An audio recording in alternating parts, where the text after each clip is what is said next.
Alors, je vais avoir le plaisir, l'honneur et d'essayer d'animer cette table ronde. Alors, elle ne va pas être très très longue, hein, on ne va pas vous torturer pendant des heures, mais on a vu pas mal de choses aujourd'hui par rapport au projet Eguralt, hein, dont l'objectif quand même, c'est la promotion et la diffusion de la connaissance et de l'innovation autour de la construction bois moyenne et grande hauteur. Jean-Jacques, bah oui, je t'ai oublié dans l'histoire. Pardon. Donc, comme on l'a vu, hein, vous aviez l'air de dire, quand on a fait le petit sondage il y a 2 minutes, que continuer la promotion, la diffusion, ça a l'air d'être important.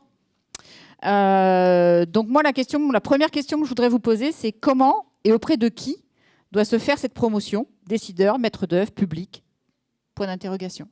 Qui veut commencer à répondre à cette question? Alors, qui veut commencer à répondre à cette question? Géraldine? Allez, je me lance. Pour ma part, et c'est les actions qu'on mène quotidiennement au niveau de Fiboilande de Gascogne, c'est la maîtrise d'ouvrage. Voilà. Effectivement, eux ont une grosse responsabilité en termes de construction bois et d'inclure des matériaux biosourcés pour pas s'arrêter juste à la construction, juste au bois. Mais à mon avis, la maîtrise d'ouvrage est un des acteurs primordiaux sur cette thématique.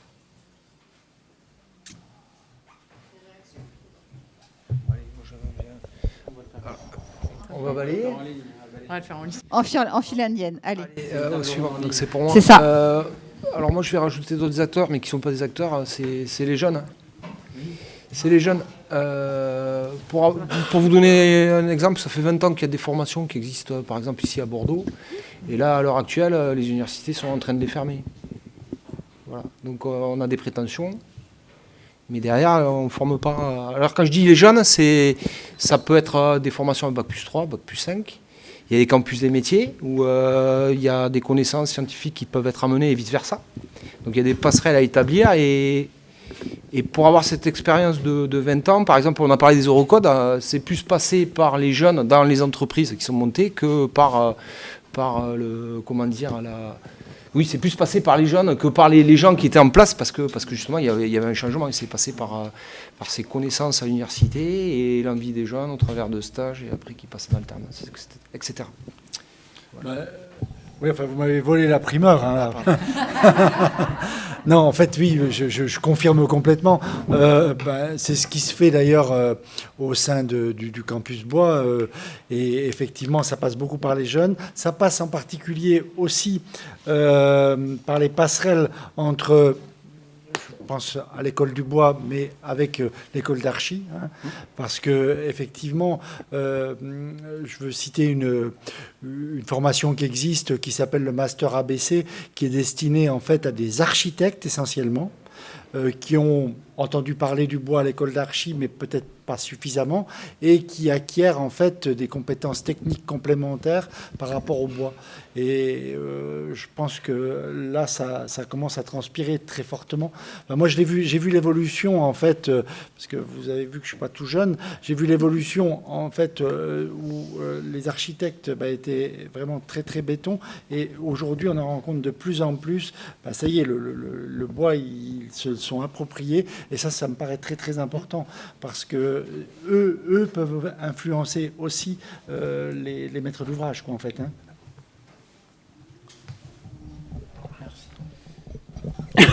Pardon. Moi, je compléterais. Évidemment, les étudiants ingénieurs architectes sont les premiers concernés parce que c'est eux qui sont instigateurs des projets. Mais je compléterais quand même sur le fait qu'avec l'apparition de la RE 2020 et une prise de conscience un peu collective, réglementaire et obligataire, je dirais, on se rend compte que, tu as cité Bouygues tout à l'heure, mais en fait, je dirais, de manière générale, toutes les entreprises du bâtiment majeures sont contraintes par la règle, par la norme, de se poser la question des matériaux biosourcés et du bilan carbone.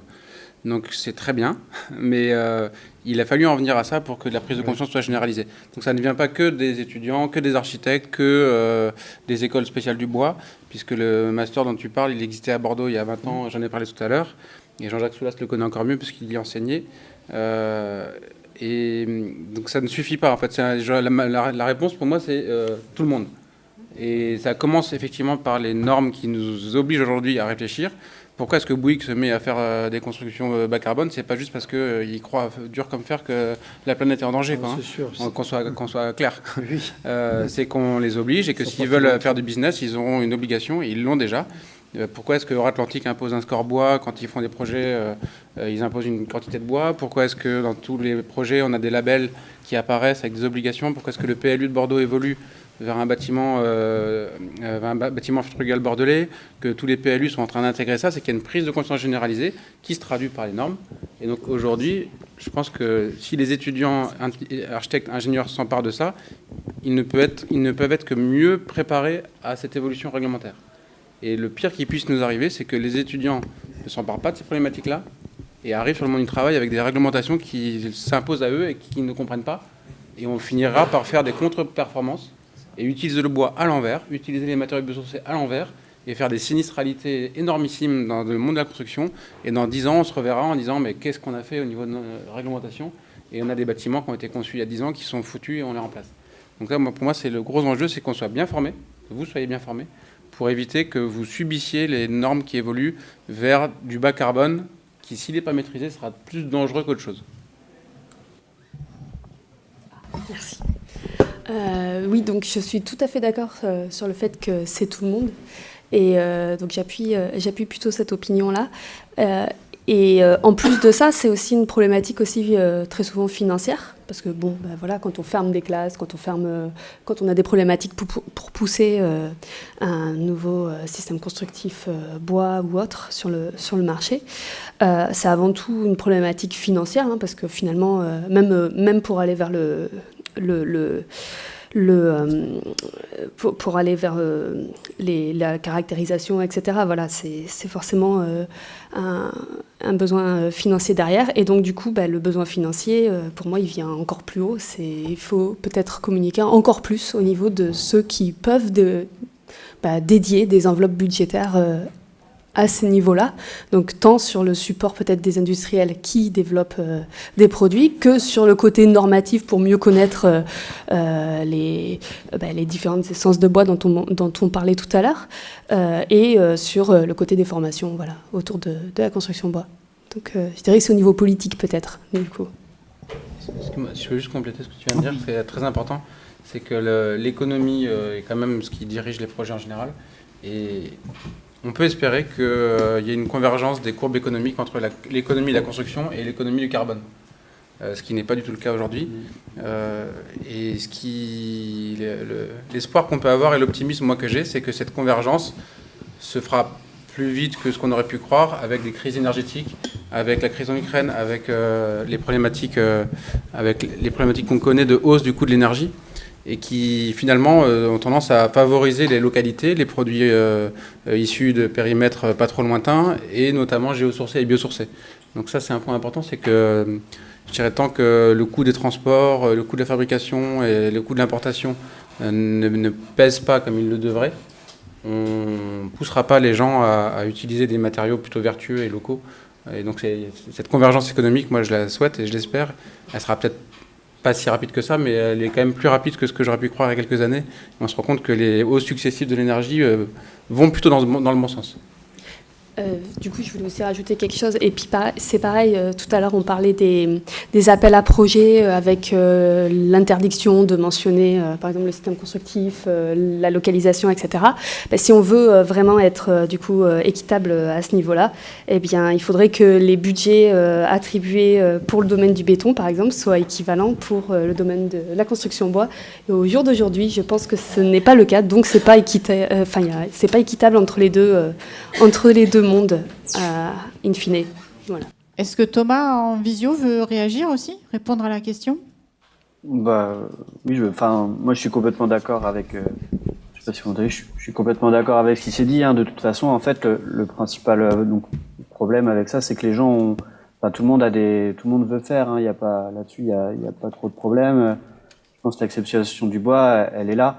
Après, c'est de maintenir cette démarche jusqu'au bout des projets, en fait, pour que ça puisse se développer, avoir de plus en plus d'exemples et ainsi de suite. En fait, c'est surtout, je pense que c'est surtout ça. les décisions, elles sont souvent là, mais elles restent pas. C'est plus ça que je dirais, quoi. Oui, c'est toujours difficile quand on passe le dernier. Mais j'évoquerai le fait qu'on a beaucoup parlé de la formation, et, enfin, en tout cas, je souscris naturellement à tout ce qui a été dit précédemment. On a beaucoup parlé de la formation, des architectes, des ingénieurs, etc., etc. Faut pas oublier que la construction bois, ça finit toujours sur un chantier, comme le reste de la construction d'ailleurs, et que ça se construit pas tout seul. Donc la formation, elle doit absolument concerner tout le monde, parce que la construction bois en particulier, c'est plutôt technique, plutôt dans le détail, plutôt des choses où il faut être très attentif à la bonne résolution des détails. Et si tout est super bien conçu, mais que personne ne sait le réaliser correctement, eh bien, on arrive aussi à la catastrophe ou aux contre-performances. Donc ça, je crois qu'il faut être attentif. C'est vraiment cette chaîne. Je pense que le succès de la construction bois, il est lié à une meilleure collaboration. Aujourd'hui, sur un chantier, on est tous un peu à se tirer dessus parce que les conditions économiques sont difficiles, tout est difficile. Et on est plutôt dans la compétition, chacun vient faire son truc, etc. La construction bois, pour la réussite, il faut beaucoup plus de collaboration, beaucoup plus de partage d'informations, beaucoup plus d'interaction, si vous voulez, entre les gens. Donc ça, c'est, me semble-t-il. Et puis, ça fait peut-être une tâche sur les communications du jour, mais je crois qu'il faut qu'on se garde d'être trop high-tech.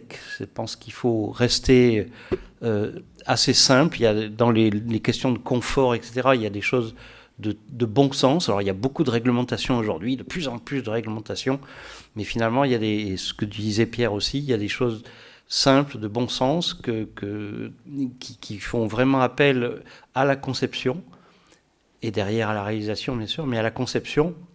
Et voilà, essayons de faire des choses simples, avec des matériaux assez simples. Bon, voilà, et on pourra développer la construction bois pour le grand bénéfice des usagers beaucoup plus facilement, peut-être. Bien sûr, bien sûr. Je vais compléter sur un point. Avec Jean-Jacques,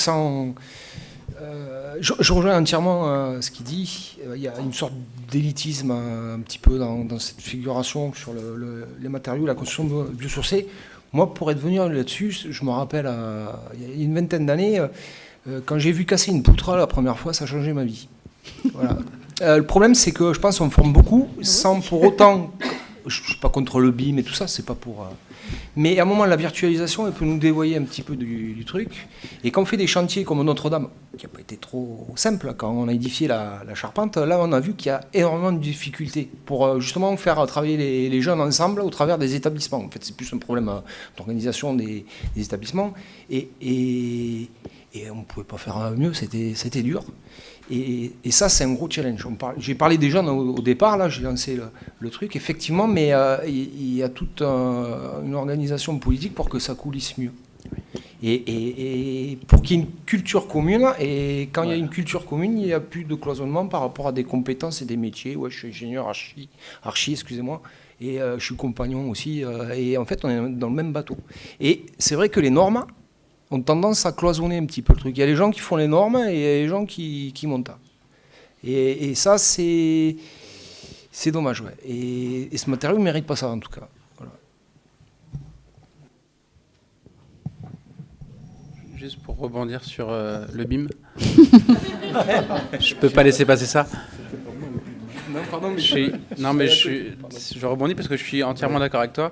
Et je vais même aller plus loin, c'est que plus on virtualise, plus on a de devoir d'être bon constructeur et de savoir être bon réalisateur. C'est-à-dire que c'est complètement la même chose et c'est pas du tout antinomique de virtualiser, de faire de la numérisation des bâtiments. C'est la plus grosse bêtise qu'on puisse imaginer, c'est que justement le BIM va nous couper de la réalisation. Et on parlait tout à l'heure pendant la pause du métaverse. Et je crois qu'il faut surtout éviter que les architectes deviennent des concepteurs du métaverse et qu'on reste des constructeurs. Et donc le BIM doit nous servir à mieux construire, pas du tout à se déresponsabiliser de la construction. C'est une parenthèse. Non, mais c'est bien parce que moi j'ai plus de questions à poser du coup. Hein. Si vous parlez comme ça, moi je vous laisse faire. Hein. Donc visiblement vous avez l'air d'être d'accord sur le fait qu'il faille continuer, promouvoir et auprès d'un public large en termes de type d'acteurs. Mais du coup, quels moyens pour cette promotion de la construction bois, pour cette formation à la construction bois? Quels moyens? Et est-ce que les moyens sont les mêmes pour tous les publics? Ah ouais, à cette heure-là, c'est dur, hein, je suis d'accord. Moi, les questions, la question des moyens, en ce moment, elle amène plutôt des grèves, si tu veux. Donc,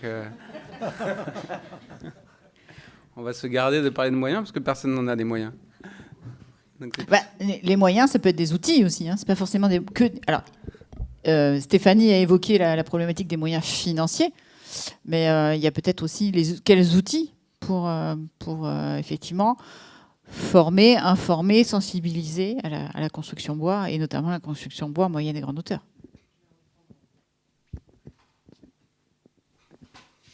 Je vais parler de ce que nous, on essaie de réaliser. L'idée, c'est d'emmener les différents publics sur des ouvrages qui ont été réalisés et de partager le vécu de construction de cet ouvrage. Il n'y a pas que regarder, c'est beau, c'est réalisé, c'est en bois, on a mis du minéral pour voilà. L'idée, c'est aussi de dire la difficulté rencontrée, les freins rencontrés, comment on a levé ces freins. Et donc l'important, c'est d'avoir les différents acteurs de construction de cet ouvrage. Nous, on appelle ça un itinéraire bois sur le réseau Fibois France.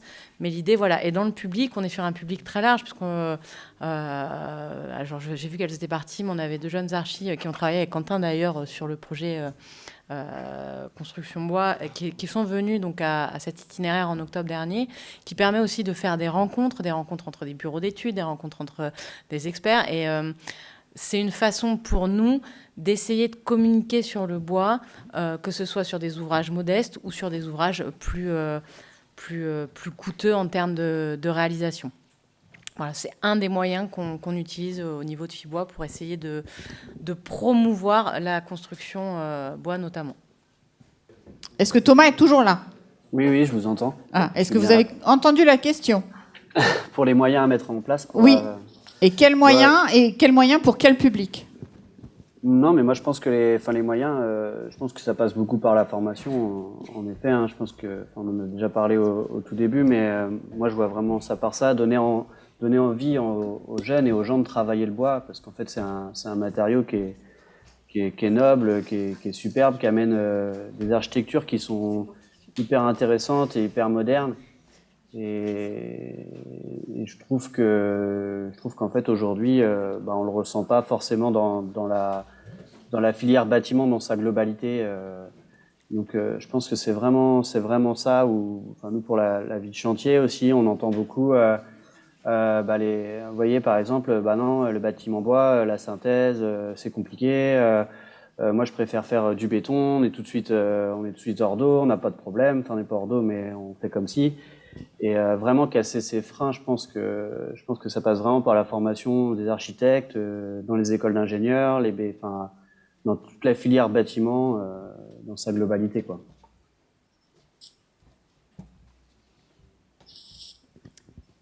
Et oui, donc du coup, pour rebondir sur les moyens financiers et ces moyens-là, c'est vrai que moi, à titre personnel, j'ai finalisé ma formation d'ingénieur sur un projet d'histoire Décathlon en 2010. C'est vrai que c'était un vrai accélérateur et aussi une formation globale, hein, puisque on était là à la conception.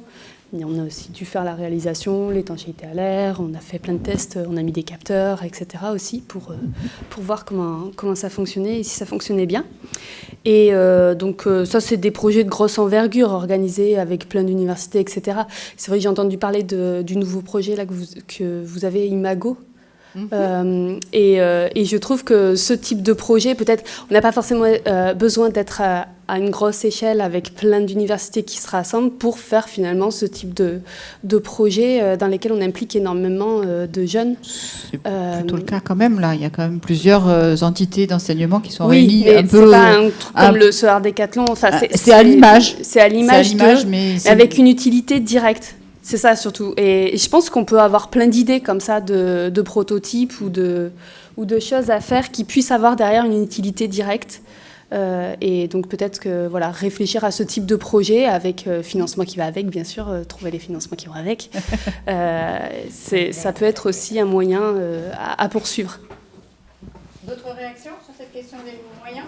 Oui, une petite pour compléter ce que disait Géraldine sur des actions comme celle de Fibois sont pour moi importantes vis-à-vis des maîtres d'ouvrage qui ne savent plus à quel sein se vouer depuis 10 ans ou 15 ans. Beaucoup ont été vers la construction bois, je pense notamment à des élus attirés par le côté séducteur des images des bâtiments bois qu'on pouvait leur proposer. On va dire le bâtiment du mandat qui donnait bien sur la photo. Et beaucoup ont déchanté quand les bâtiments étaient ou mal conçus ou mal communiqués. Et il y a eu quand même la filière bois a souffert de cette époque-là. Et je dirais que l'action de communication auprès des maîtres d'ouvrage de bons bâtiments en bois, je ne parle pas de beaux bâtiments en bois, mais de bons bâtiments en bois, me semble indispensable pour redorer un peu l'image avec des gens qui savent bien travailler ce matériau, des bons artisans, dont parlait Jean-Jacques, des bons architectes qui savent le concevoir et pas faire systématiquement des boîtes en saillie sur les bâtiments qui vont faire un vieillissement hétérogène de la façade, sur des bardages bois mal maîtrisés. Voilà. On en a beaucoup des exemples en tête, mais ça me semble important, la notion de communication auprès des maîtres d'ouvrage de bons projets en bois. Je crois que c'est un peu une des vocations de Fibois, donc je trouve que c'est très important. Il y a aussi l'image à rendre au grand public, en fait, aussi. Il y a un travail fait aussi au niveau de Bordeaux Métropole pour justement cette approche du bâtiment bois. On a une approche assez française où quand on installe un bardage bois, et ben on veut que sur toute sa durée de vie, le bardage bois il garde sa même couleur et puis on n'en parle plus. Et je pense que c'est aussi une éducation de se dire à un moment donné, je place un bardage bois. Effectivement, si je mets un bardage, il faut que j'y mette des éléments qui peuvent le protéger du vent, de la pluie, du soleil, des UV, etc. De manière à ce que son vieillissement soit le plus homogène possible, bien que de toute façon, ça ne vieillira pas de manière homogène. Moi, j'ai eu un échange avec le fournisseur du bois du lycée Vaclav-Havel qui est déçu de ce lycée parce qu'il trouve ce lycée moche. Parce qu'effectivement, le bois a vieilli de manière complètement hétérogène. Moi, je trouve ce bâtiment beau, mais bon, moi, je suis peut-être pas objective. Voilà, donc je pense qu'il y a aussi une approche éducative sur les gens qui vont vivre dans ces bâtiments en se disant... Ouais. Ah, Donc, le lycée Vaclav-Havel, c'est à Bègles, et c'est effectivement un lycée où, pour ceux qui ne le connaissent pas, l'intégralité du bardage est en bois, et on a ce genre d'éléments en saillie sur la façade. Je pensais entre autres à ce genre de projet. Voilà. Mais une anecdote sur ce projet, c'est que le maître d'ouvrage a fait remplacer 30% du bardage à la livraison, puisque entre le début de la pose du bardage et la fin du chantier, le bardage avait grisé. Et qu'il a dit à ses architectes et à l'équipe de maîtrise d'œuvre et de conseil de réalisation, je ne sais pas ce que j'ai acheté, moi je veux qu'à la livraison, le bardage soit comme je l'ai acheté. Et donc ils ont fait remplacer une grande partie du bardage qui a été devenu gris entre le moment du début du chantier et le moment de la fin. Donc il y avait le bardage le plus récent était teint de bois sorti d'usine et le début de l'opération avait été remplacé parce qu'il était gris.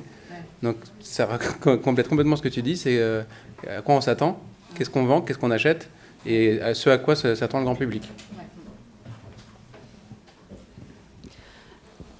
Et je trouve d'ailleurs que le niveau d'exigence sur le revêtement bois est beaucoup plus important que le niveau d'exigence sur un autre type de revêtement. Parce que je pense qu'à Bègles, à côté, il doit y avoir des bâtiments revêtus de crépi, dont le vieillissement n'est pas du tout homogène, avec des belles coulures noires, des champignons aussi. Et c'est fou, parce que c'est vraiment sur le bardage bois que les municipalités, les maîtrises d'ouvrage, etc. se focalisent, alors qu'au final, la problématique, elle n'est pas que sur ce matériau.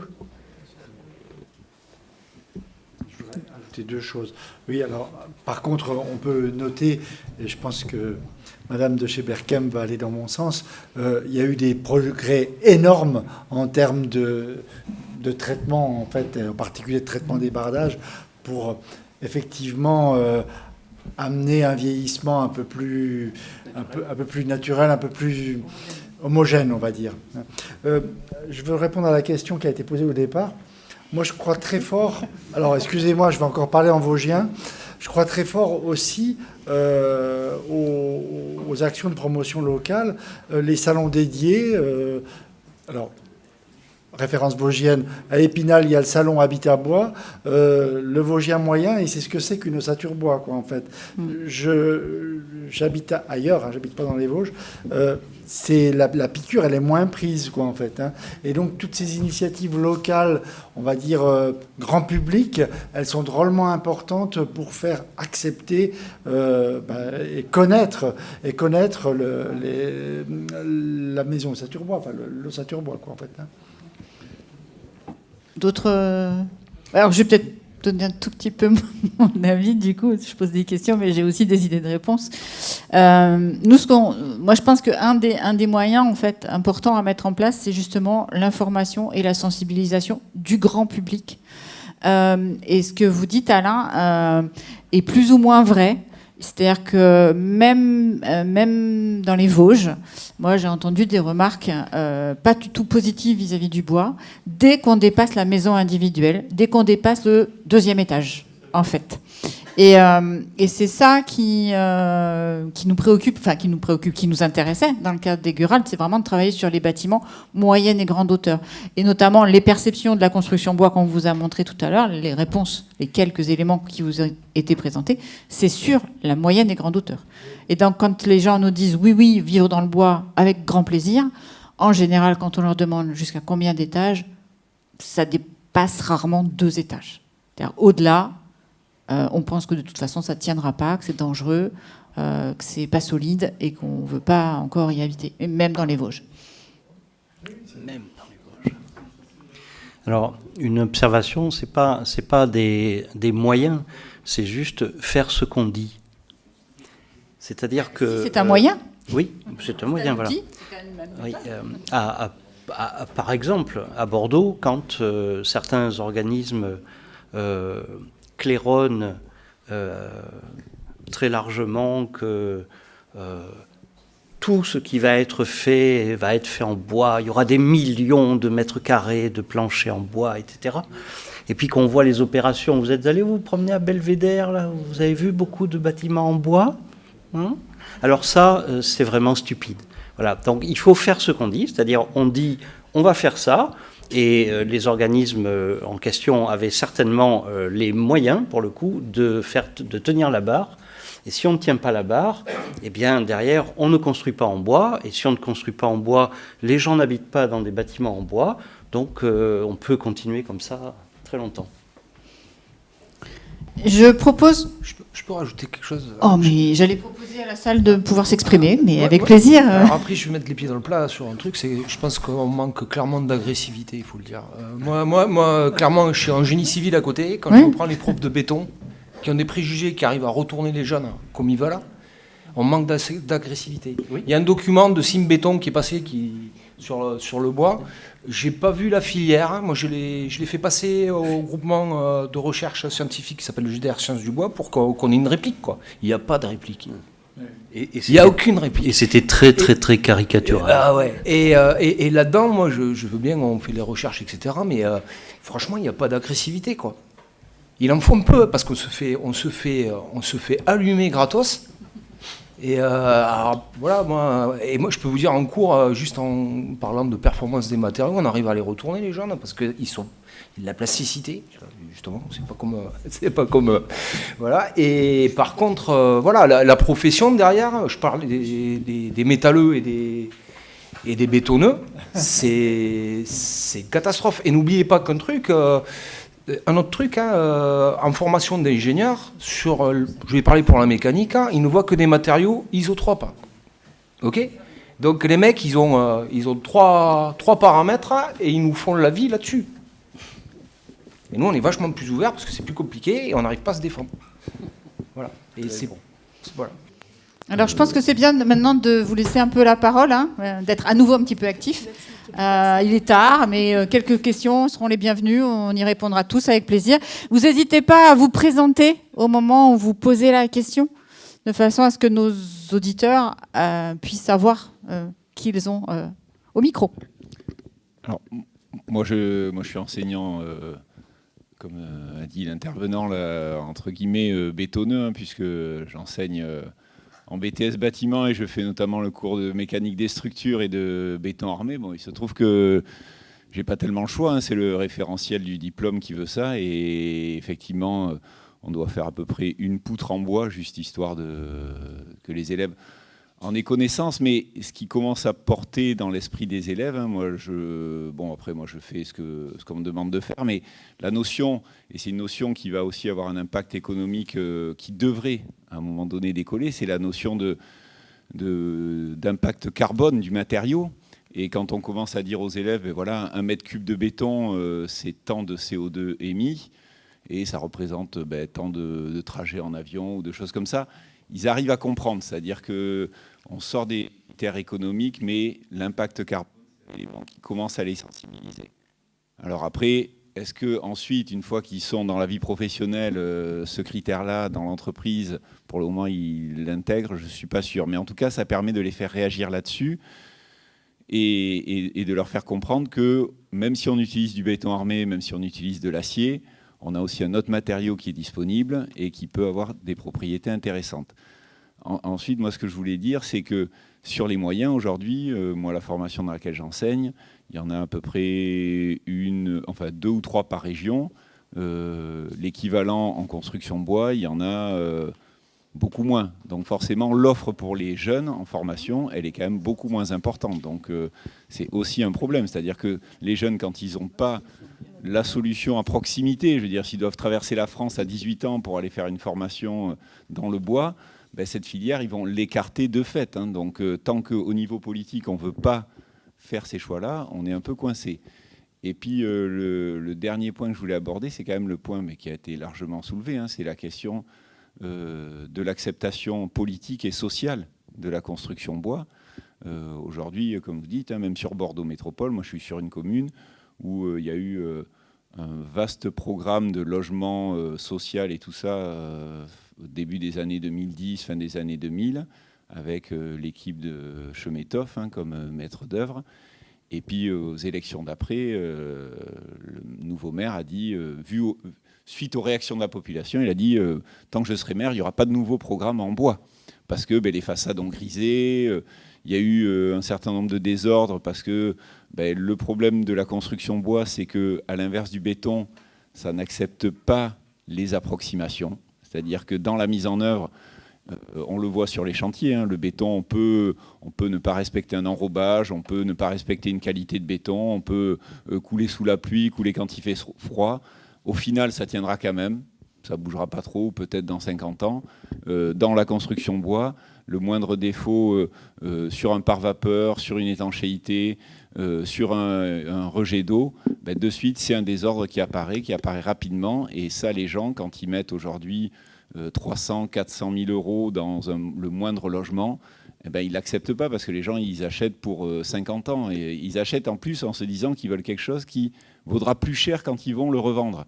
Et quand un bâtiment en bois commence à griser, à se dégrader, ils se disent « mais j'ai mis de l'argent et je vais perdre de l'argent ». Et donc, je pense qu'on pourra franchir le pas quand on aura levé tous ces préalables. Et ils sont nombreux. Moi, je voudrais juste faire une réaction, une histoire. Mes grands-parents avaient une maison à Colombage. Et le principe, c'était l'entretien. Ça allait de bon sens. Et aujourd'hui, les gens, quand ils achètent ou ils construisent une maison, ils n'ont pas envie de s'embêter. Ils n'ont pas envie de s'embêter à refaire du ravalement. Ils n'ont pas envie de s'embêter à entretenir les volets. Ils n'ont pas envie de s'embêter. Et je pense que... faut peut-être petit à petit, je veux dire, au départ, on a cherché à avoir les murs les plus petits possibles, les plus fins possibles. Il y a une école sur le Taillan-Médoc qui se fait. Je crois que les murs, ils sont presque à 50 cm d'épaisseur. C'est du pisé. Donc, on arrive, voilà. Et il va y avoir besoin d'un entretien sur ce bâtiment. Donc, il y a peut-être aussi un réapprentissage à faire des locaux qu'on habite, quoi, ou dans lesquels on travaille. Mais l'entretien, c'est une vraie question, parce qu'aujourd'hui, vous avez la plupart des gens même quand ils achètent une maison des années 70-80, la première chose qu'ils font, c'est qu'ils enlèvent les volets bois, ils mettent des volets en PVC, ils enlèvent les fenêtres en bois, ils mettent des fenêtres en PVC, ils habillent les bandeaux bois, les avant-toits et tout ça avec du PVC. Je veux dire, c'est ça la réalité aujourd'hui. Aujourd'hui, ils veulent une maison qui ne change pas dans le temps. Ça ne veut pas dire que ça sera mieux. Mais est-ce que c'est pas ça la régression? Non, mais c'est pas mieux, mais alors, les gens, c'est ça. Ils veulent que ça ait des aspects neufs le plus longtemps possible. Mais voilà. Mais ouais, il y a les constructeurs, mais et puis finalement, est-ce que la régression, elle est pas plutôt à ce niveau-là justement, de ne vouloir rien faire et que tout fonctionne sans qu'on ait rien à faire. Au final, on peut rester sur son canapé, rien faire, et regarder à la télé, et puis rien ne se salira dans la maison puisqu'on restera sur son canapé. Ouais, mais la régression, elle est peut-être plutôt là. Appuyer sur le bouton pour fermer le volet électrique, puis le jour où il y a une grosse coupure d'électricité parce qu'on ne sait pas ce que nous réserve l'avenir, et ceux-là, ils seront un peu embêtés par rapport à ceux qui auront encore le volet manuel. Il y a un dessin animé qui s'appelle Wall-E. Ouais. Et je pense que c'est pas déconnant la vision du truc. Hein. Et à la fin, ils ont tous des petits membres parce qu'ils bougent plus, et je me demande si c'est pas ça qui va arriver, quoi. Non, puis en plus, c'est vrai, on paye des sommes considérables pour aller dans des salles de fitness, etc. On est obligé d'aller faire du footing et tout. Mais finalement, entretenir sa maison, enfin moi en tout cas c'est ce que je fais, hein. C'est sportif et ça marche. On l'a vu mardi, c'est combien d'années? Entre 50 et 100 ans sans traitement. Alors 50 ans, je pense que... Faut arrêter de vu la durée de en arrêt. Oui. Actuellement, on peut acheter du clin dans des gants classe 2 en arrêt. Voilà. Utilisez les micros, s'il vous plaît. J'ai fait mardi, c'est pour ça. Exemple, oui, non. Patrice Picouri, voilà, j'aurais pu parler du pain maritime, d'autoclave. On peut la sortir. Ah, c'est peut-être l'idée de dire utiliser le bon matériau au bon endroit. Je ne suis pas très sûr, si on pousse la logique à fond, que le bardage soit une bonne idée, qu'il soit en bois, puisque la clientèle veut que ça ne bouge pas dans le temps, que c'est besoin de zéro entretien. Le bois n'est pas au bon endroit, soumis aux intempéries UV, ou en tout cas certaines essences de bois ne sont pas au bon endroit. Donc il faudrait que la filière bois arrête de vendre du pain autoclavé, vert d'as ou marron. Maintenant, on peut même choisir la couleur du c'est quand même repousser le problème. Voilà, même un bardage en bois rectifié a besoin d'entretien un minimum. Donc, c'est repousser le problème de croire ça.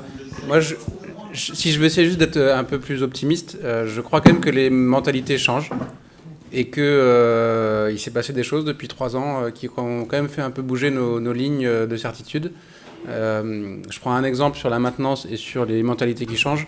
Ce qu'on appelle vulgairement, j'espère qu'il n'y a pas de paysagistes dans la salle, les espaces verts.